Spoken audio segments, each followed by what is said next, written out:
Marty O'Neill went from being your average kid from Buffalo, New York to having a record deal with DJ Skee, also starting his own company that would go on to work with people like Joe Rogen, Theo, Josh Wolf, Ryan Kellen, and the reason why I'm talking about him today, Dope Aziola. This is Marty O'Neill's Untold Hustle.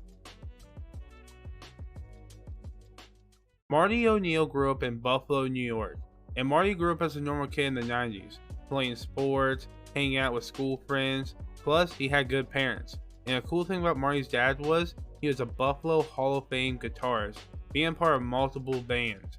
And you think this would explain Marty's music side, but his dad being a Hall of Fame artist isn't what got Marty into music. See, Marty never had any interest in music, and it's not like his dad didn't try, it was quite the opposite. Marty was showing all the classic bands and artists from the 80s and 70s, but nothing really sat with him until he heard this.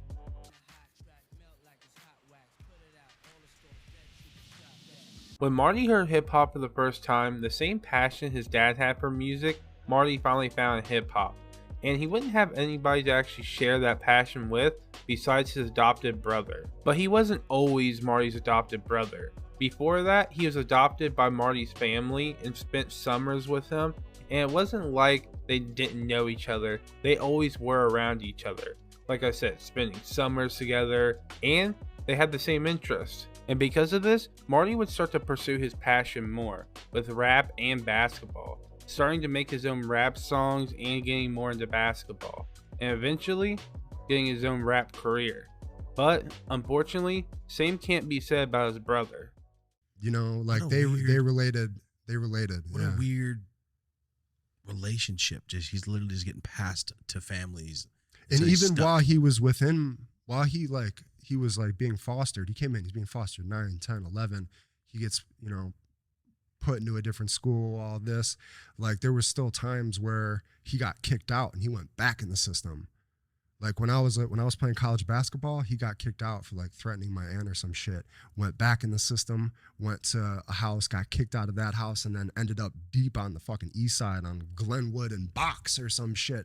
Delavan over there. I remember going over there. I brought him my Dreamcast. Going over there in the snow, him like he's not even supposed to be running out, hopping in my car. Like it was fucking weird. He's living with a whole other family and shit. But then and he grew up with you. Now he's with another family. That's weird. Because there's families that'll have foster kids just for the check. Just, so you have some elderly. Now you're just running the fucking east side on free roam, and it's fucking deadly over there. So he was over there, and then I mean that's where he was originally started at. Then he came back and he was like staying in my mom's basement for a long time, and we were, you know. But then he started getting into robberies and shit, and I wasn't knowing about it until I saw him on the news. Oh, whack. Yeah. So he started just like... Oh, what a bummer. Hanging out with some kids that I knew about, but I didn't know. I hung out with dudes that were doing shit, but they weren't fucking overt scumbags. These kids were fucking scumbags. But he felt like, because my aunt and uncle moved out to like the suburbs, like the legit suburbs. They built a house, moved away from Delaware Park. And now he's the only black kid out in a white neighborhood. And he like found a couple other ghetto ass kids, and then they ended up robbing a bank and robbing a couple other things they didn't get caught. That's why you said the day my brother got bank robbery charged. Mm-hmm. That's the same brother. All of the stories you told me is the same guy. This is the only dude I grew up with like that. Shit. Yeah, so he ended up doing 3 years. And then while you're doing that, you're doing music and going to school. See, Marty's parents always didn't have his brother. He ended up staying at multiple places after this and became friends with the wrong people and got himself sentenced to jail. Now that doesn't mean Marty wasn't doing anything wrong, but his brother got caught up in some real stuff, and this would cause Marty not to see his brother for a long time. Which, in that time, Marty was doing a lot for himself. He was perfecting his rap career, going to college to play basketball, while also meeting his future wife, April, and starting a family with her. And when Marty's brother got out, he was popping off, even having a song on the radio.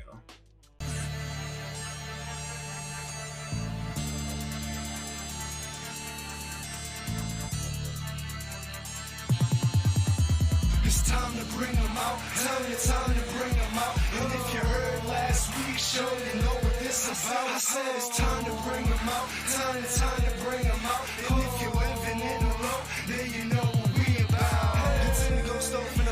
snow. You and I rocking with your coat spin cuzzle, all up in your face. Upstate NY grapes in the place, displaced in the space. I'm waiting for face, trying to conversate. Shit get ugly as the NY plates. I stays in my place, been here my whole life. Up and downtown, no vary from my stripes.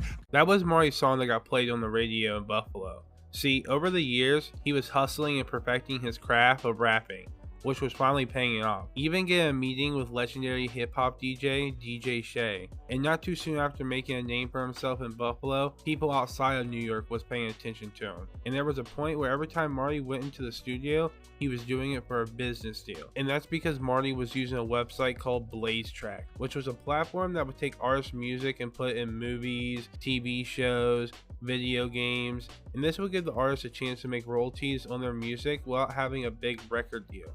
And Marty, aka Stoic, would make a name for himself on this platform. And because of Blaze Track, Marty would get a major record deal with a legend in the hip hop scene. A person who's worked with Kanye, Kendrick Lamar, Nipsey Hussle, The Game, and many others. And he's seen the skill that Marty had and gave him a record deal. Everything was going good for Marty. He was starting a family with April, he just gotten a record deal, his brother that he hadn't seen in forever just gotten out, but sometimes life hits you in weird ways. So you're in Buffalo, you come out, or your brother gets out of jail, you have 1 year of everything going good, all your shit's happening, and then you don't have to get into it, but you guys had a falling out. Yeah.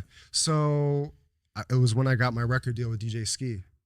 And Malachi got, his girl had an apartment or whatever. And I remember we're hanging out over there, and Jamal was like, bro, this is real. You got a fucking record deal.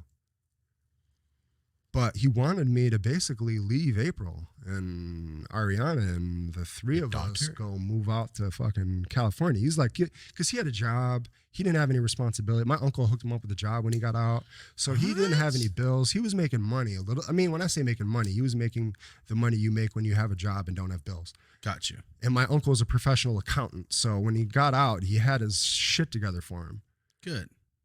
She wanted you to leave April and your baby. Basically. Just so you guys can go pursue the music. Yeah.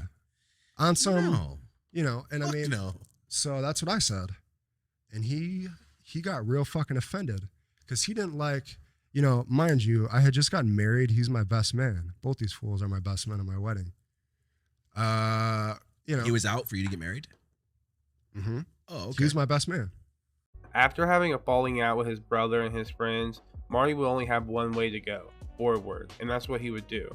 Getting a record deal from DJ Skee, he would be invited out to LA to record his first studio album, California Campaign. And while in California, he would get the full LA experience. When he first started recording for his album, his producer was Hulk Hogan's son, Nick Hogan, and he helped produce a lot of the songs on the album. Also having Nipsey Hussle's producer help on songs, so it seemed like Marty was going the 9 yards on the album. But not everything went smooth in LA, because one of the big reasons why he was there in LA was because of the deal he had with DJ Skee. So you'd think they would meet up and talk about the deal, but that was not the case at all. Marty's interactions with DJ Skee was less than 5 minutes and they didn't talk about music at all. And the next letdown was when he had to leave. Yeah. So now you're going back after the sick ass 10-day stay in Bomb, California. Yep. And I had just had all these epic falling outs with all my friends. So it was a big bitch. I told you I was going to do this fucking shit. Yeah. Oh, that's sad too. Yeah. I'm not going to come out here and stand on Hollywood Boulevard with my fucking mixtapes. Nah, bitch. I did it the right way. It took 2 months fucking longer. Yeah, 2 months longer for real. So you get back and now you're like, what? April, we're going to move. Yes. Not everything was bad, because when Marty got back to Buffalo, he dropped his album California Campaign, and it premiered on the Rappers Game website, which gave it a big boost. But unfortunately, it wasn't long-lived, because soon after, DJ Skee, the person he was signed with, got out of the music game for TV, and this would cause Marty to basically lose his record deal, making Marty get a real job in collections. But Marty being Marty, this is where he found his next hustle. Ladies and gentlemen, welcome. Welcome to my solo show. Oh, I will have guests, but for now, it's just me. With the record deal being off the table, Marty would be forced to get a real job in collections. But Marty being Marty, this is where he found his next hustle. Because of his job in collections, he would be given access to a bunch of phone numbers, and one of those phone numbers was Brian Callen. And at the time, the Joe Rogan podcast was popping off, and the first person to have the Joe Rogan effect was Brian Callen. And at the time, Brian Callen was doing a shirt contest, and Marty seen this because he was a fan, and he was good at graphic design, so he entered the contest. And because he had the phone number of Brian Callen, he called Brian Callen up and actually talked to him about making a shirt. But unfortunately, nothing would come of this. But the relationship that he had with Brian Callen would help him later on when he moved to California with his wife April. Having kids to feed, Marty would have to get a normal job when he moved to California, but not soon after going there, he would get an opportunity of a lifetime. Brian Callen and professional fighter Brandon Schaub was starting a new podcast, Fighter and the Kid, and Marty would get the opportunity to run the whole show. And this would launch his new focus, drastic graphics. And because of the rise of Brian Callen and Fighter and the Kid, Marty would get new clients like Joe Rogen, Theo, Josh Wolf, and many others. And Marty was doing a lot for them.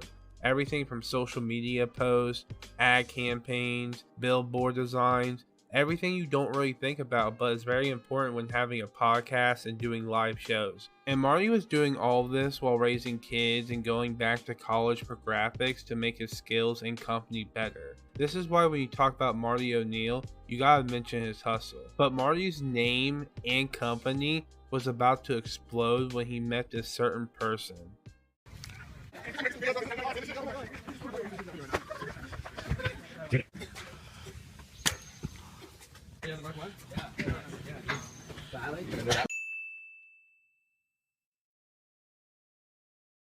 Dope as Yola is one of the biggest YouTubers on YouTube, having over 1.5 million subscribers. And unknown to Marty and Yola, they both met in the video that I just showed you.